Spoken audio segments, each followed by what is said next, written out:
नदी के किनारे हल्के हल्के पानी में बतख शड़प शड़प शड़प शड़प कर रही थी और पास ही उसके 3 छोटे छोटे प्यारे प्यारे बच्चे उसको देखकर वैसा ही कर रहे थे।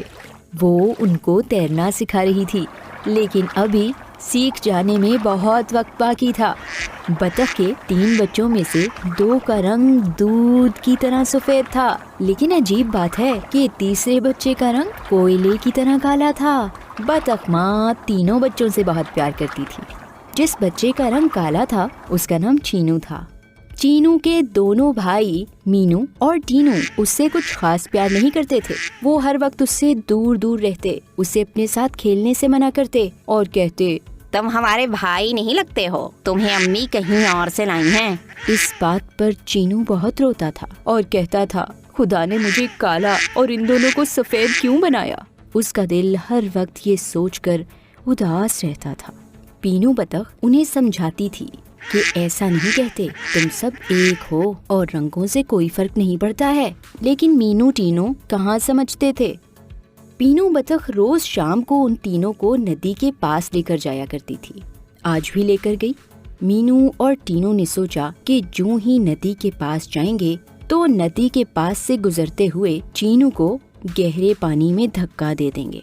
थोड़ी देर बाद चीनू नदी के किनारे पर गया। उन दोनों ने आगे पीछे देखा, कोई नहीं था जो उनको देख रहा था। और पीनू मामा वो कुछ ही दूर खाना तलाश कर रही थी। जबरदस्त मौका था। उन्होंने मौके का फायदा उठाया और चीनू को गहरे पानी में धक्का दे दिया। उधर चीनू बेचारे को तैरना भी नहीं आता था। वो जोर जोर से चिल्लाने लगा, लेकिन माँ वो तो बहुत दूर थी, उन तक चीनू की आवाज नहीं गई और वो दोनों वहाँ खड़े नहीं रहे थे, फौरन से वहाँ से भाग गए थे। चीनू दोनों पर मार रहा था, लेकिन अभी उसे तैरना कहाँ आता था। थोड़ा ही दूर एक कछुआ खड़ा ये सब देख रहा था। वो जल्दी जल्दी तैरता हुआ आया और चीनू को अपनी पीठ पर सवार कर लिया और फिर तैरता तैरता तैरता नदी के दूसरे किनारे पर चला गया, जहाँ उसका घर भी था। चीनू डर के मारे बेहोश हो चुका था। जब थोड़ी देर बाद उसे होश आया तो कछुए ने उससे पूछा कि वो दोनों कौन थे और तुम्हें पानी में क्यों धक्का दे रहे थे। चीनू ने सारी बात कछुए को बता दी। कछुए को सुनकर बहुत दुख हुआ। उसने कहा, ऐसे बदतमीज बच्चों के पास वापस जाने से बेहतर है मेरे साथ रहो ना। यहाँ पर मेरा घर है, इतनी जबरदस्त लोकेशन पर तैरना भी तुम्हें सिखा दूंगा, खाना भी यहाँ बहुत मिलता है।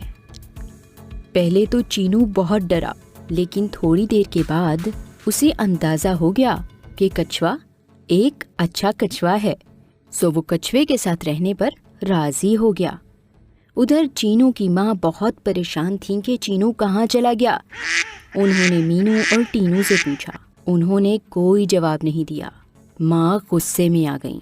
जब उन्होंने खूब डांट कर पूछा तो नाना करते भी मीनू और टीनू के मुंह से सच निकल गया। पीनू बतख देर तक पानी में तैरती उसको ढूंढती रही, लेकिन वो नहीं मिला। दोनों बच्चों को बहुत डांट पड़ी और सज़ा के तौर पर उनको खाना भी नहीं मिला। आहिस्ता आहिस्ता चीनू बड़ा हो गया और उसकी कछुए के साथ बहुत गहरी दोस्ती हो गई। वो बहुत ज़बरदस्त तैरना भी सीख गया था। एक दिन क्या हुआ, बारिश बहुत तेज़ हो रही थी। नदी के किनारे कीचड़ जमा हो गया था।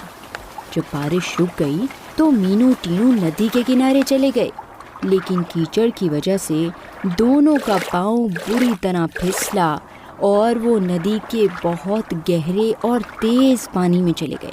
तैरना तो अब वो भी सीख गए थे, मगर वो पानी इतना तेज़ था कि उनसे बिल्कुल भी संभला नहीं गया। पानी में डूबने लगे थे कि इतनी देर में कोई उन्हें बचाने आ पहुंचा। और ज़रा बूझें तो कि वो कौन था। जी हाँ, ये चीनू और उसका दोस्त कछुआ था। वो जल्दी से उनके पास पहुंचे और उनकी जान बचा ली और दोनों को बेहोशी की हालत में अपने घर ले गए। जब उनकी आंख खुली तो पास ही पीनू मामा भी खड़ी थी, एक और बतख भी थी और एक कछुआ था।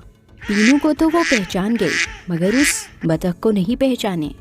और इससे पहले कि वो कुछ पूछते, पीनू मामा ने कहा, ये तुम्हारा वही भाई है जिसको तुमने नदी में धक्का दे दिया था जालिमो।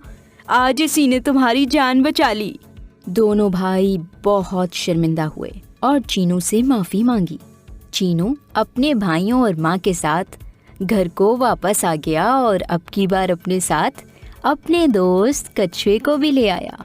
तो देखा आपने, जब किसी के साथ बुरा करते हैं तो वैसा ही बुरा खुद अपने साथ भी हो जाता है। जैसा करोगे वैसा ही भरोगे।